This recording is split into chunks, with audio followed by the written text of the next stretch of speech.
Assalamualaikum warahmatullahi wabarakatuh. Nama saya Haji Caksono, NPM 06 2019 10709. Di sini saya akan menjelaskan jawaban dari soal praktikum modul 1 dan modul 2. Yang pertama yaitu 1. Jelaskan dan beri contoh jenis-jenis jaringan komputer.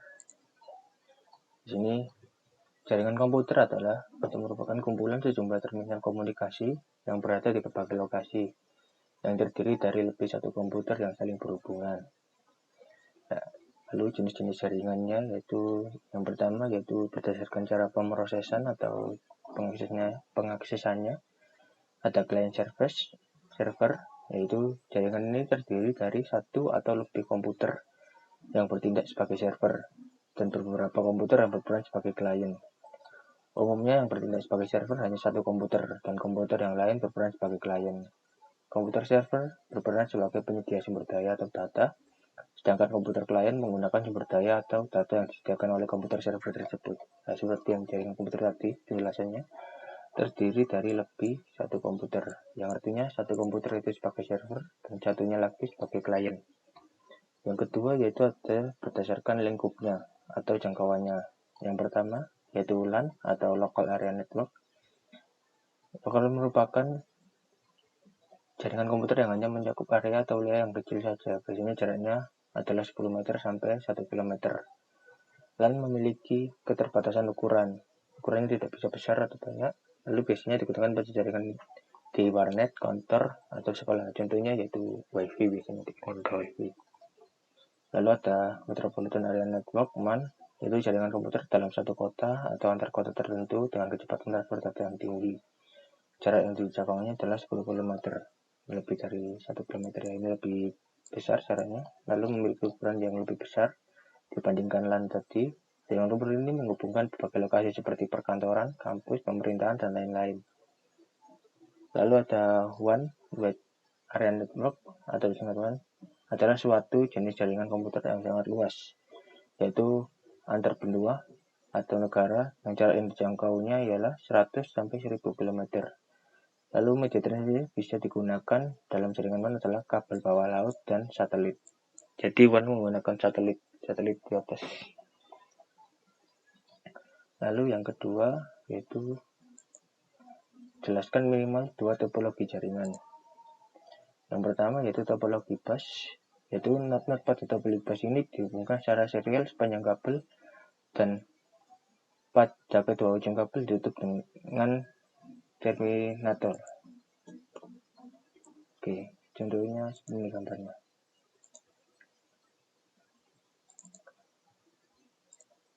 Nah, ini satu kabel ini serial, lalu ada komputer, jadi satu kabel saja, lalu ditutup dengan terminator. Lalu keuntungannya itu tidak terlalu rumit jika ingin melakukan jangkauan jaraknya, karena itu tadi satu kabel, terlalu rumit. Tidak perlu pengendalian pusat, di sini tidak ada pusatnya ya. Lalu tidak memerlukan banyak sumber daya kabel yang banyak, karena di sini hanya lurus saja, lalu ada cabang-cabangnya untuk mengatur jaringannya. Lalu kelemahannya tidak untuk traffic jaringan yang padat, karena ini satu kabel, jadi nanti kalau padat semuanya akan jadi trouble. Lalu keamanan data kurang terjamin.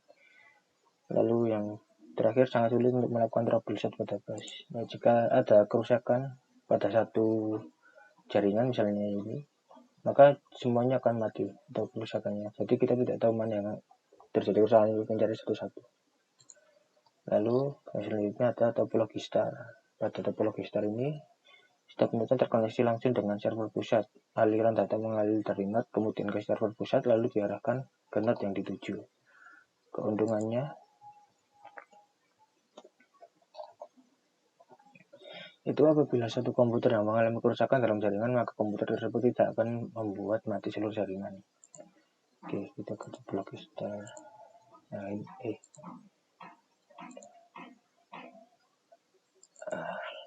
ini. Jadi ini kan ada pusatnya. Jadi kalau misalnya ini satu mati, maka yang lain tidak ikut mati. Jadi tidak mempengaruhi yang lain. Jadi bus kan satu satu kabel, jadi satu mati yang lain ikut terpengaruh. Oke, lalu keamanan data ini mudah dikembangkan. Lalu kerugiannya,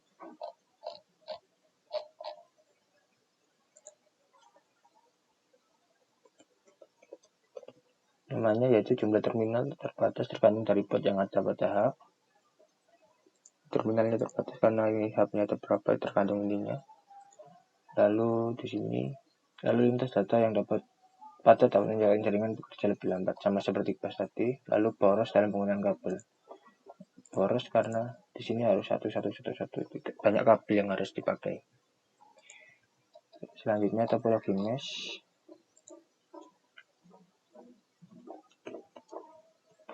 Topologi mesh atau jala adalah sistem topologi di mana koneksi antar komputer saling terhubung secara langsung satu sama lain, biasa disebut dedicated link. Keuntungannya itu relatif lebih mudah untuk dilakukan troubleshoot. Kita ke topologi mesh. Nah, ini. Lalu pengiriman data dapat secara bersamaan, menjamin kerahasiaan, ini saling terhubung ya. Ini sama ini, ini sama ini, ini sama ini, ini sama ini, ini sama ini. Ini sama ini juga. Lalu biaya yang besar untuk memelihara hubungan yang berlebihan, instalasi dan konfigurasi lebih ya ini rumit karena ini kabelnya sangat banyak sekali untuk diaturnya. Lalu lebih membutuhkan lebih banyak atur jaringan. Lalu yang ketiga yaitu soalnya jelaskan cara kerja DHCP menurut pemahaman kalian masing-masing. Tiga yaitu pertama terdapat dua pihak yaitu DHCP server dan yaitu sebagai layanan yang dapat menyewakan alamat IP, informasi DHCP atau IP, serta ada DHCP klien yang kedua, yaitu untuk menjalankan perangkatnya, kliennya, untuk berkomunikasi dengan DHCP server. Cara kerjanya ialah DHCP klien akan menyebarkan request secara broadcast untuk mencari DHCP servernya yang sedang aktif. Lalu DHCP server akan mendengarkan atau menerima broadcast tersebut, kemudian menawarkan sebuah alamat. Lalu klien meminta DHCP server untuk menyewakan alamat IP yang tersedia dalam DHCP pool DHCP server tadi. Setelah itu DHCP server merespon permintaan tersebut. Jadi DHCP server merespon permintaan dari si klien tadi, IP tadi. Meminta alamat IP tadi direspon oleh DHCP server, lalu setelah itu dengan mengirimkan paket acknowledge. Responnya yaitu dengan cara mengirimkan paket acknowledge, lalu DHCP menelpon sebuah alamat dan konfigurasi IP. DHCP servernya menetapkan alamat atau konfigurasi IP-nya. Lainnya setelah selesai, klien melakukan proses binding dengan tumpukan protokol DHCP atau IP, dan klien pun dapat memulai komunikasi jaringan. Jadi pertama DHCP klien tadi menyebarkan broadcast, lalu DHCP server memberikan alamat IP-nya, lalu DHCP servernya memproses dengan cara binding tadi, lalu dapat memulai komunikasi.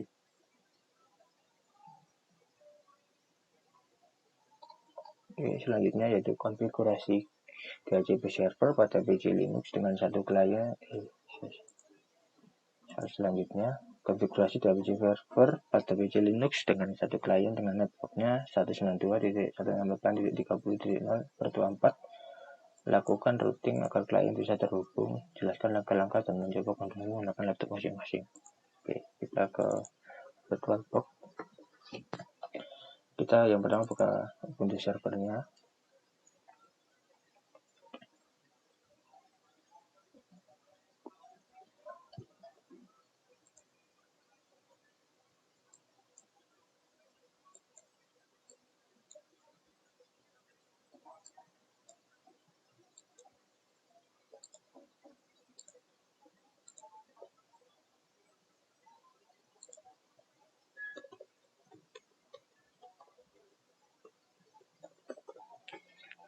Oke, kita masuk ke user root-nya.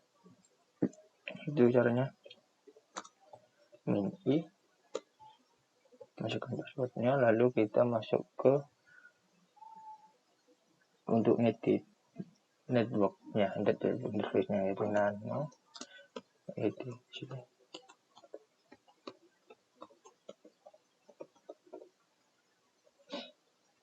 Nah setelah itu ya ini kita ganti seperti ini. Ini auto ENP0S3 ini adalah nama interface-nya. Nanti kita lihat ya. Ini static jangan lupa. Lalu ini kita ganti address 992.168.31 karena terminal dari 1. Netmask ini dilihat dari port 24-nya 255 jadinya. Bisa lihat di internet banyak. Lalu networknya yang di soal 192.168.31 lalu gateway-nya bisa digunakan terserah ini asal range-nya sesuai. Lalu kita save yaitu Ctrl X. Saya sudah save berarti. Jadi, kalau belum ya Ctrl X lalu tekan Y lalu enter. Kita cari lihat nama interface yaitu ifconfig. Nah, ini nama interface-nya itu yang ENP0S3 itu yang sebelah kiri itu. Lalu selanjutnya setelah itu kita restart dengan cara evoke nama interface-nya. Karena saya sudah restart jadi seperti ini, kalau tidak bisa maka bisa kalian reboot saja. Setelah kalian reboot kita cek hasilnya di ifconfig tadi yang di atas. Lah itu kan init addressnya berubah menjadi 192.168.31, lalu broadcastnya 192.168.30.255, lalu maksudnya yaitu 255.255.255. Ya. Usahakan sama seperti yang itu. Jika berhasil maka kita lanjut ke edit pada DHCP servernya. Itu dengan cara nano etc DHCP DHCP DISC DHCP server. Sebentar saya DHCP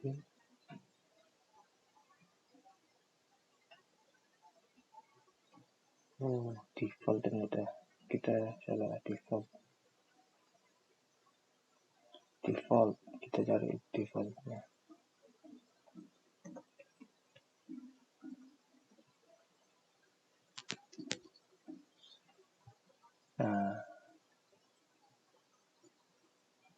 Nah, kita rubah yang interface-nya ini jadi nama interface-nya yang tadi ENP0S3. Kalau kita lakukan X, ntar saya rubah dulu default.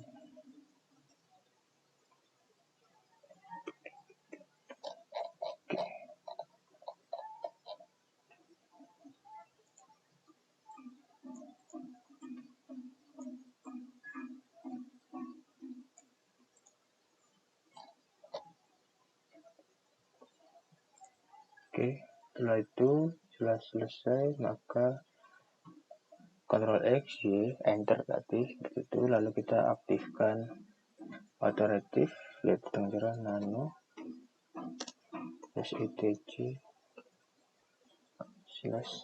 dhcp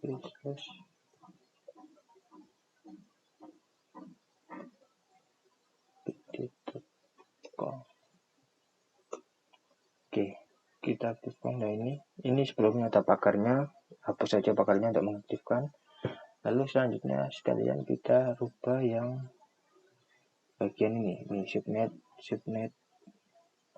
subnetnya ganti 192.168.30, netmasknya juga 255.255, range-nya di sini saya dari 2 sampai 8 range-nya saya buat seperti itu. Lalu option routernya yaitu 192.168.31, lalu option broadcast address-nya 192.30.255. lalu default list time-nya 600, lalu list time-nya 7400. Ini jika ada bakarnya, sebelumnya kan ada bakar, dihapus saja bakarnya, hilang. Lalu setelah itu kita simpan,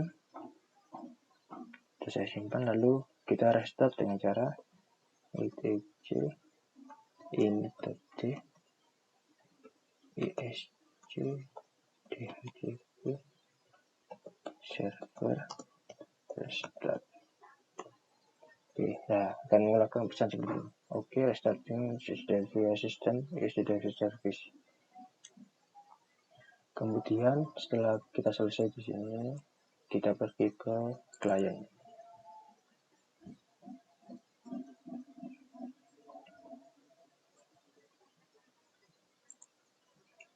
Ini biarkan nyala aja servernya.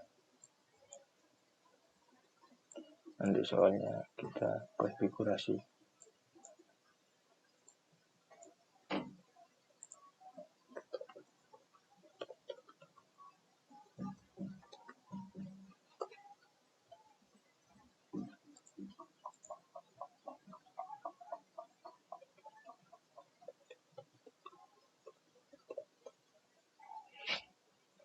Kita masuk ke loopnya seperti tadi. Lalu kita ngatur networknya, yaitu dengan nama.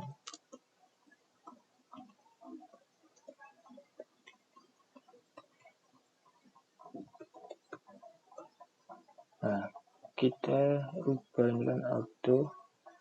Di sini nama interface-nya, lalu di sini kita ganti DHCP yang di server kan static.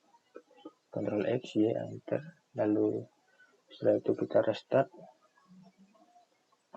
dengan cara seperti tadi, tc init.d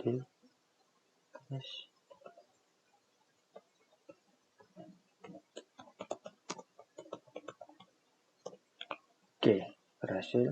Lalu kita lihat di if config-nya. Config. Sama kan? Di sini sebentar kita lihat di yang di Ubuntu server.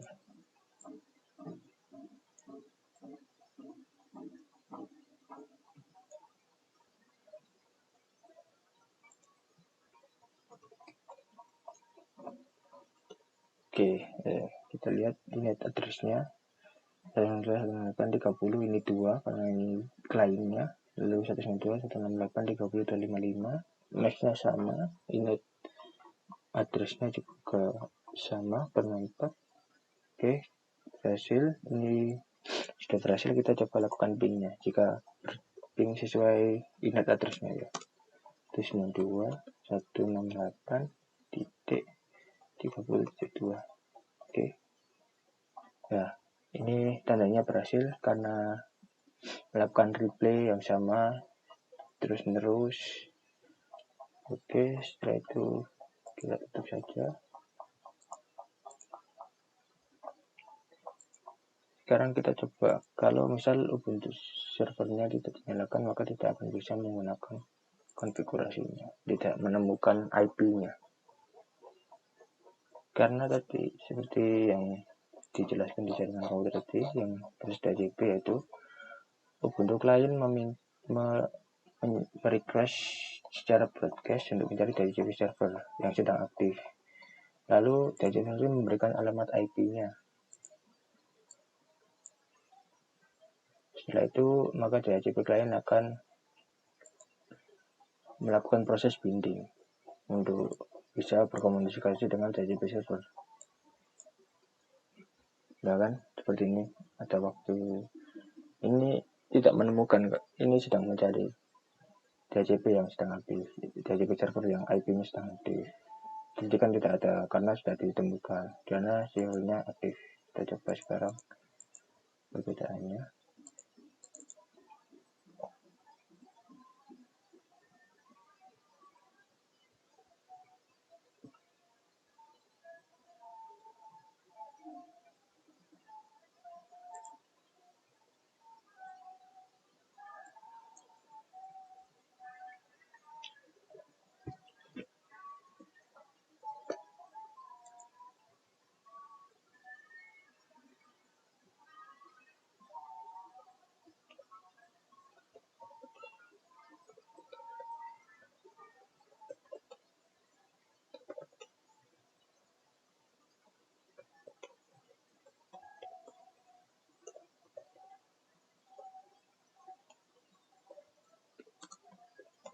Oke, kita pindah ke bentuk klien.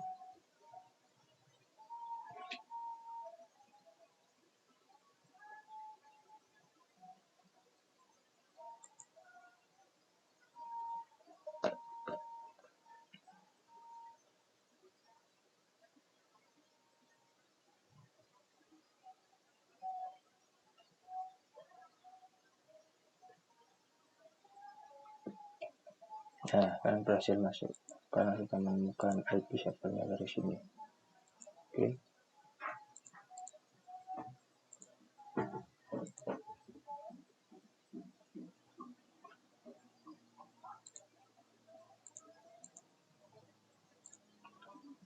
Sekian dari penjelasan modul 1 dan 2. Kurang lebihnya mohon maaf. Assalamualaikum warahmatullahi wabarakatuh.